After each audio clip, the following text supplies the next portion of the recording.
करके अपने जीवन को सुखमय आनंदमय बनाएंगे। कहा अरे जमाने जोर लगा ले, कितना जोर लगाएगा, कलयुग में तो हंस नाम का झंडा ही फहराएगा। जीवन में किसी को आनंद चाहिए, सुख चाहिए, शांति चाहिए, तो कहा कि सद्गति चाहता है अगर तू, हंस का नाम जपना पड़ेगा, पड़ेगा हंस का नाम जपना पड़ेगा। सद्गति चाहता है अगर तू, हंस का नाम पड़ेगा, हंस का नाम जपना पड़ेगा।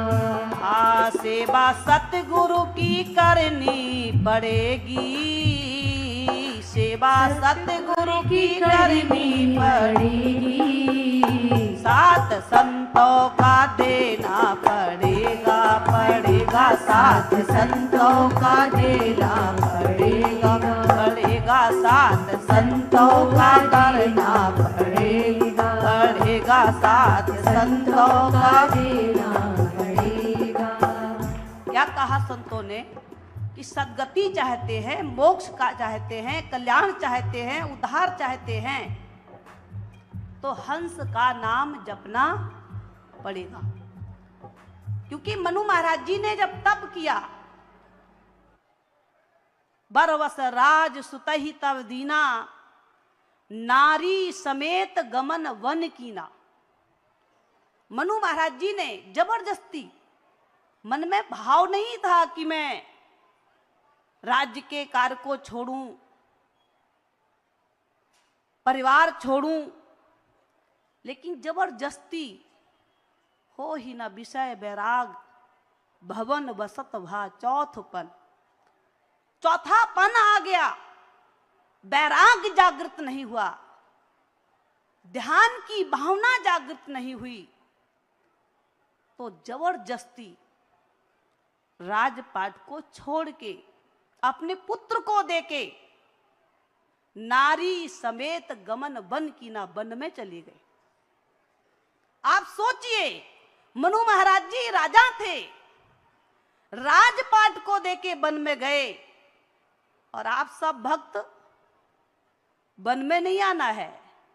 इतनी सुंदर ये जगह है पंडवाला आश्रम, इतना सुंदर जगह है श्री प्रेम नगर आश्रम, इतना सुंदर जगह है श्री मुराद नगर आश्रम, पंजाबी बाग, कितने बड़े बड़े जगह हैं। आपको घर छोड़ के, परिवार छोड़ के जंगल में नहीं आना है, इतनी सुंदर ज्ञान की धारा में स्नान करने के लिए गुरु के चरण में आना है। लेकिन मनु महाराज जी ने तो जबरदस्ती, मन नहीं कर रहा था तब भी मन को समझाया। आप सोचिए, क्या कभी आप अपने मन को समझाते हैं? क्या कभी आप अपने मन को ये कहते हैं कि बेटे की भी शादी हो गई, बेटे की भी शादी हो गई, नौकरी से भी रिटायरमेंट हो गए, तो आप कम से कम दरबार में अपनी हाजिरी दें? बोलो, आपके मन में क्या ये भाव जगता है? अरे हमेशा के लिए ना दें तो 1 महीने के लिए दें, 2 महीने के लिए दें, 6 महीने के लिए दें, कुछ तो भाव मन में जगना चाहिए। मनु महाराज जी ने जबरदस्ती, नहीं चाह रहा था मन, लेकिन बरवस राज सुतहि तव दीना, और नारी समेत गमन बन कीना, वन में आ गए। वहां तप किया, ऋषि मुनियों की सेवा की, संत समाज का आशीर्वाद प्राप्त किया, और ध्यान किया, साधना किया, तप किया, और तपस्या भी, अगाध तपस्या की। अन्न के बिना रहे, जल के बिना रहे, वो भी 1 साल नहीं, 2 साल नहीं, 10 साल नहीं, हजारों हजार वर्ष रहे। आज तो एक टाइम भंडारा ना मिले तो क्या आफत मचाते हैं लोग। और जबकि गुरु महाराज जी तो कितना भंडार खोल रखे हैं, सब तरह से व्यवस्था, कितनी सुंदर व्यवस्था। कहीं भी आप जाएं, वृद्ध है, तो वृद्ध को किसी तरह की दिक्कत ना आए, तो उसके लिए अलग से लाइन भोजन की है, दर्शन की अलग से लाइन है। श्रद्धेय जी महाराज जी, श्री गुरु महाराज जी सबका कितना ध्यान रखते हैं। एक पिता एक माता अपने पुत्र और पुत्रियों का भी ध्यान इतना नहीं रखता होगा जितना श्री गुरु महाराज जी अपने भक्त अपने शिष्यों का रखते हैं। आप सोचिए, ये जो टेंट लगा हुआ है, कितनी चीजें हैं, कहां कहां से आई, कितने भक्तों ने इसमें मेहनत की,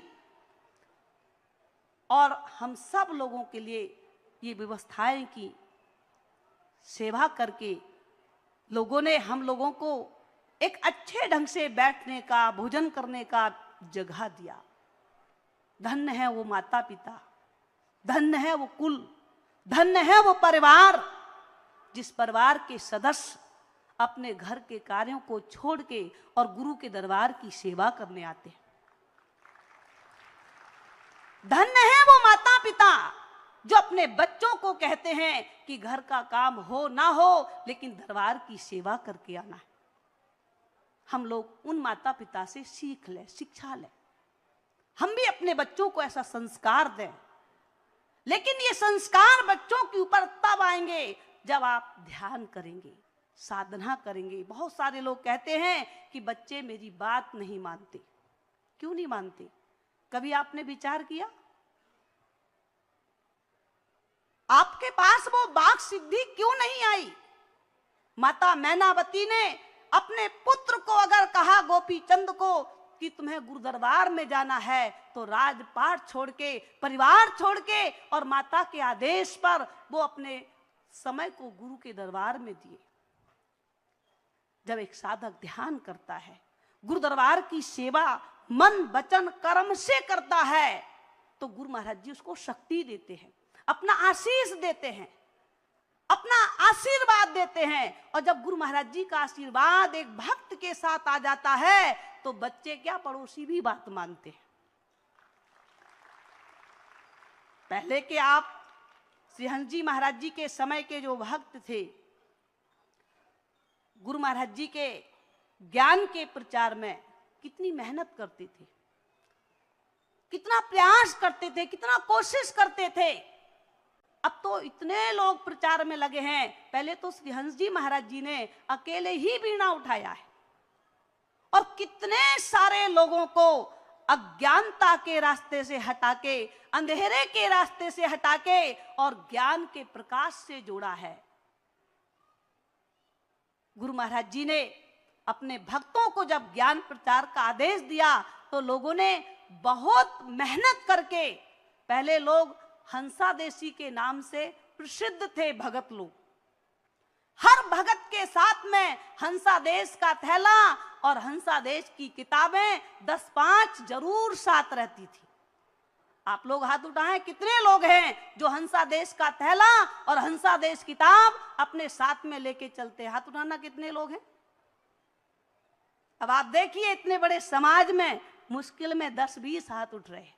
सोचिए, गुरु महाराज जी का आदेश क्या है कि आप खूब ज्ञान का प्रचार करें, अंधेरे दिल को रोशनी दें, क्योंकि महाराज जी नहीं चाहते हैं कि कोई भी दुनिया का जीव अंधकार के रास्ते से जाए, क्योंकि जाने के 2 ही रास्ते हैं, एक प्रकाश का मार्ग, एक अंधकार का मार्ग। जो अंधकार के रास्ते से जाता है उसकी जिंदगी दुख भरी जिंदगी होती है, कष्ट भरी जिंदगी होती है, और जो प्रकाश के रास्ते से जाता है उसकी सुख भरी जिंदगी होती है। श्री गुरु महाराज जी का मन का भाव है कि दुनिया का कोई भी व्यक्ति दुख भरी जिंदगी से ना जिए, वो ज्ञान के प्रकाश को लेके अपनी जिंदगी को सुख भरी जिंदगी बनाए। तो आप बताइए, क्या ऐसे भाव में हम सब लोगों का सहयोग नहीं होना चाहिए? तन से, मन से, धन से, ये ज्ञान यज्ञ है, ये सद्भावना सम्मेलन ज्ञान यज्ञ है। भगवान श्री कृष्ण कहते हैं, ज्ञान यज्ञ से बढ़कर दुनिया में कोई भी यज्ञ नहीं है।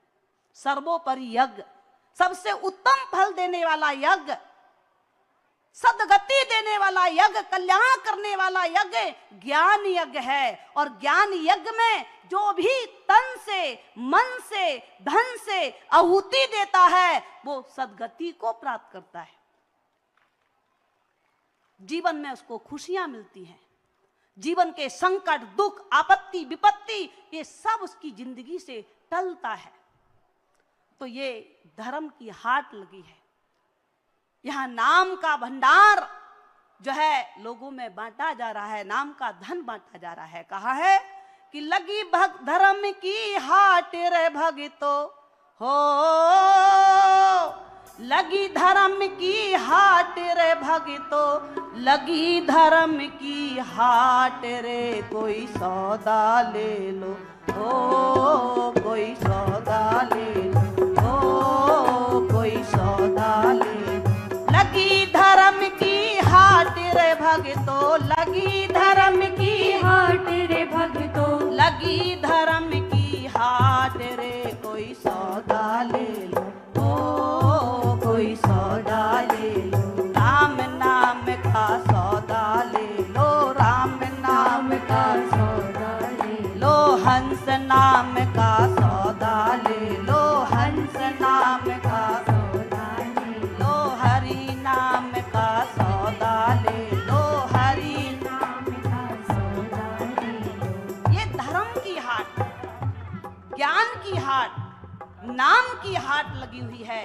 और गुरु महाराज जी नाम का धन सारी दुनिया को देने के लिए आए हैं, क्योंकि कहा कि नाम ही हमारे जिंदगी में रक्षा कर सकता है। नहीं बचे हो तुम गंगा नहा के, नहीं बचे हो तुम करा लो कथा, नहीं बचे हो तुम सर के मुड़ाए से, और नहीं बचे हो तुम बढ़ा लो जटा, नहीं बचे हो तुम कुटिया बना के, नहीं बचे हो तुम बना लो अटा। और कहत कबीर सुनो भाई साधु, वही बचेगा जिसने हरि नाम को रटा, जो नाम सुमन करेगा।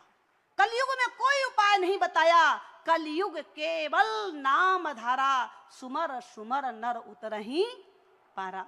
लेकिन नाम का सुमन हम कब कर पाएंगे, ध्यान का आनंद हम कब ले पाएंगे, मुक्ति के रास्ते में सफल कब हो पाएंगे? तो कहा मोक्ष मूलम गुरु कृपा, जब गुरु महाराज जी का आशीर्वाद होगा, गुरु महाराज जी का आशीष हमारे साथ होगा।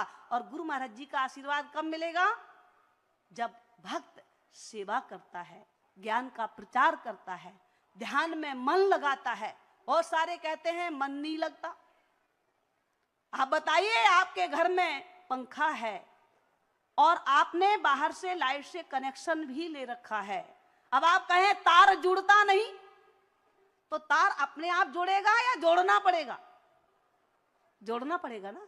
तो आप बताइए, गुरु महाराज जी ने हमें वो नाम का धन दे दिया, और ये मन का तार आपके पास है, अगर आप उसे जोड़ेंगे नहीं तो आप अपनी जिंदगी में लाइट का आनंद नहीं ले पाएंगे, प्रकाश का आनंद नहीं ले पाएंगे, अमृत का, अनहद का आनंद नहीं ले पाएंगे, गुरु आशीष का आनंद नहीं ले पाएंगे। तार जोड़ना पड़ेगा, ये अपने आप जुड़ेगा नहीं, इसके साथ आपको मेहनत करना पड़ेगा। आज हम लोग सभी लोग यहां से संकल्प लेके जाए कि जैसे श्री हंस जी महाराज जी ने घर घर में जाके, गली गली में जाके मेहनत किया, श्री जगजननी माता जी ने कैसे कैसे जगह पर जहां कोई पहुंच नहीं सकता था वहां पहुंच के और ये ज्ञान का दीप जलाया।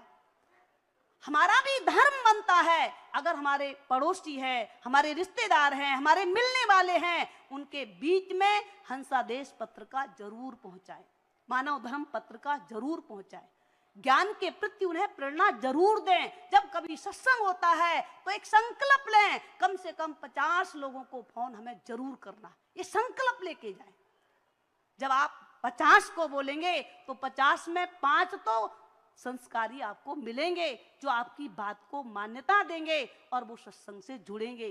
क्योंकि भगवान शिव कहते हैं कि अगर जीवन में कोई भला चाहता है, कल्याण चाहता है, उद्धार चाहता है, मति चाहता है, गति चाहता है, तो किससे मिलेगी? कहा है कि मति कीर्ति गति भूत भलाई, जब जे ही जतन जहां जो पाई, सो जाना वो सत संग प्रभाऊ। लोकहूँ बेदहु न आन उपाऊ। कह रहे मति, कीर्ति और गति और भला, ये चार चीजें जो हैं वो कहां से मिलेंगी?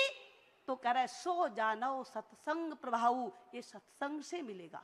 लोकहूँ बेदहूँ न आन उपाऊ, कह रहा और कोई उपाय नहीं है मति पाने का, गति पाने का और कीर्ति पाने का और भला करने का, कोई उपाय ही नहीं है।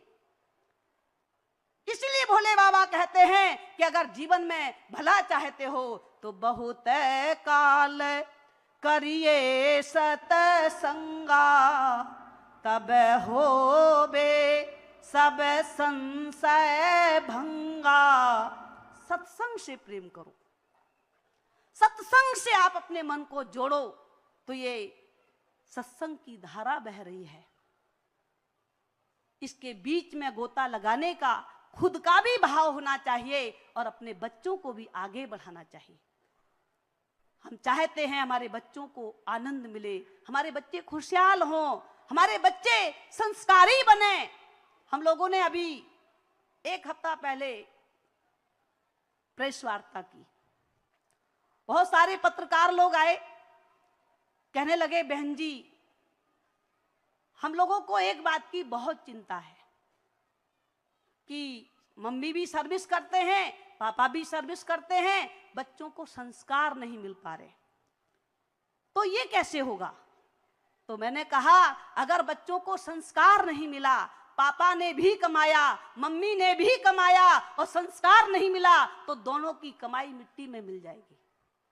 संस्कारों की पहले जरूरत है, संस्कार होगा, आपने कुछ भी नहीं कमाया लेकिन वो तुम्हारे घर के भंडार भर देंगे। बच्चों को संस्कार देना सबसे पहला काम है। टाइम निकाल करके बच्चों को सिखाना पड़ेगा। बहुत सारे लोग कहते हैं हमारे बच्चे मानते नहीं हैं। आपके बच्चे अगर पढ़ाई के लिए माने नहीं तो आप उनको पढ़ाएंगे तो नहीं ना। आप पढ़ाते हैं, प्यार से पोट के पुचकार के आप स्कूल भेजते हैं। अगर आपके बच्चे भोजन नहीं करें तो आप प्यार से उन्हें भोजन कराते हैं। अगर आपके बच्चे स्नान ना करें तो आप उनको प्यार से स्नान कराते हैं। और अगर आपके बच्चे भजन नहीं करें तो आप कुछ नहीं कहेंगे ना, वो लोग कुछ कहना तो नहीं पड़ेगा ना। जब आप खाने के लिए कहेंगे, पढ़ाई के लिए कहेंगे, काम धंधे के लिए कहेंगे, तो भजन के लिए भी आपको कहना पड़ेगा, प्यार से उन्हें समझाना पड़ेगा। बच्चों को नहीं पता है हमारा रास्ता क्या है, बच्चों को नहीं पता है भजन का आनंद क्या है। ये संस्कार देना माता पिता का धर्म है, हमें अपने धर्म को जरूर निभाना चाहिए।